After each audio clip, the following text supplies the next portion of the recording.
Hi friends, అందరూ ఎలా ఉన్నారు? వాళ్ళైతే మంచి వెజిటేబుల్ కర్రీ అనేది మనం ఎలా ప్రిపేర్ చేయాలో చూద్దాము. ఇది రైస్లోకైనా బిర్యానీలోకైనా సూపర్ ఉంటుంది. ఒక 3 పెద్ద టమాటాలు, పచ్చిమిరపకాయలు అయితే తీసుకొని అలా పెట్టేసుకున్నాను. నేను ఆయిల్ వేయకుండా మగ్గిస్తున్నాను అనమాట. ఈలో పక్కన ఆలు, క్యారెట్, బీన్స్ తీసుకున్నాను. నేనైతే 2 క్యారెట్, ఒక పెద్ద ఆలు అండ్ 1 కేజీ బీన్స్ అయితే తీసుకొని కట్ చేసి పెట్టేసుకున్నాను. అలానే కొత్తిమీర, 2 ఉల్లిపాయలు, అల్లం వెల్లుల్లి పేస్ట్కి ఏమో అంత అల్లం తీసుకొని పక్కన పెట్టుకున్నాను అనమాట. ఇవేమో ఉడికించడానికి పెట్టాను కదా బాండీలో, అవి కొద్దిగా మధ్యలోకి స్మాష్ అయ్యేదాకా, కొద్దిగా సాఫ్ట్ అయిపోయేదాకా ఉడికించుకోవాలి. దాన్ని కొద్దిగా ఉప్పు వేసేసి, కల్లుప్పు వేసి మిక్సీ పట్టేసుకొని పక్కన పెట్టుకోండి.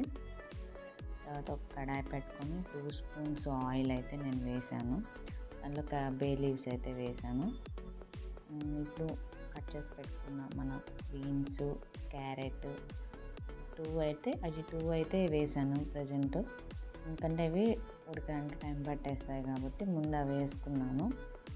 వేసుకొని అవి కొద్దిగా సాఫ్ట్ అయినాక ఆనియన్స్ వేసాను. ఆనియన్స్ వేసి కొద్దిగా సాల్ట్ అనేది యాడ్ చేసుకున్నాను అనమాట. నేను సాల్ట్ వేసుకున్నాక మనము కొద్దిగా సాఫ్ట్ అయిపోయినాక అవి ఒక 5 మినిట్స్ మగ్గినాక ఆలు అనేది వేసుకున్నాను. ఆలు త్వరగానే ఉడుకుతుంది. అలానే పీనట్స్ కూడా నేను మిక్సీ పట్టేసుకొని పౌడర్ చేసి పెట్టేసుకున్నాను. ఇప్పుడు ముందు పేస్ట్ ఉంది కదా, ఆ పేస్ట్ అయితే నేను దీంట్లోకి యాడ్ చేస్తున్నాను. ఇదంతా గ్రేవీ కోసం ప్రిపేర్ చేసుకున్న పేస్ట్. ఇదంతా కూడా గ్రేవీ బాగా తిక్కుగా బాగా టేస్టీగా ఉంటుంది. ఫ్లేవర్ అనేది బాగా యాడ్ అవుతుంది ఈ పేస్ట్ వల్ల కర్రీకి. అంతేకాకుండా మిక్స్డ్ వెజిటేబుల్స్ కాబట్టి మనకి హెల్త్కి హెల్తీ అండ్ టేస్టీ కూడా ఉంటాయన్నమాట. సో మీరు ట్రై చేయండి ఇది రెసిపీ అయితే. నేనైతే దీంట్లో వాటర్ వేసుకున్నాను. ఆల్మోస్ట్ కర్రీకి అంతటికి కూడా నాకు 1/2 లీటర్ వాటర్ అయితే యూస్ చేశాను నేనైతే. అంటే కొద్దిగా గ్రేవీగా కావాలని అయితే నేను వాటర్ ఎక్కువే తీసుకున్నాను. అదే వెజిటేబుల్స్ కూడా కుక్ అవ్వాలి కాబట్టి 1/2 లీటర్ అయితే పట్టాయి. అలానే నేను 2 స్పూన్స్న ఇది ధనియా పౌడర్ అయితే తీసుకున్నాను. 2 టేబుల్ స్పూన్స్ ధనియా పౌడర్ అండ్ 2 టేబుల్ స్పూన్స్ కారం అయితే యూస్ చేశాను నేను.